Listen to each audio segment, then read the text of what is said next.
Welcome to the Tech Egg. Don't get scrambled. Enjoy the video. In this video, I will show how to make shrimp pho. Start by toasting shrimp shells, ginger, and onion, then simmer gently to coax out deep flavor and sweetness while keeping the broth clear.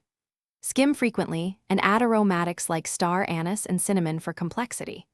Once strained, return the broth to the pot and season carefully with fish sauce and a touch of sugar to taste for a perfect balance. Gather shrimp, shells, onion, ginger, star anise, cinnamon, fish sauce, and rice noodles, then prep everything before starting the broth.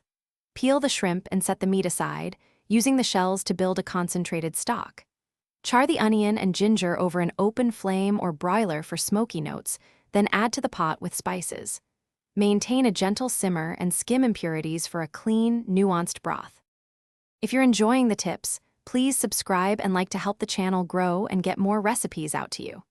Quick recommendation: those leak-proof meal prep containers make storing leftover broth and marinated shrimp so much easier, no spills in the fridge and perfect for portioning lunches. I find them ridiculously handy between batches of pho, and they clean up fast.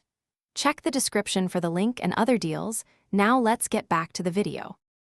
When the broth is ready, bring it back to a gentle simmer and add the prepared shrimp just long enough for them to turn opaque and tender. Arrange softened rice noodles in bowls, place the cooked shrimp on top, and pour the steaming broth over to marry flavors. Offer lime wedges, Thai basil, cilantro, bean sprouts, and sliced chili so each person can customize brightness and heat to their liking. Thanks for watching. Consider subscribing if I helped unscramble your problems.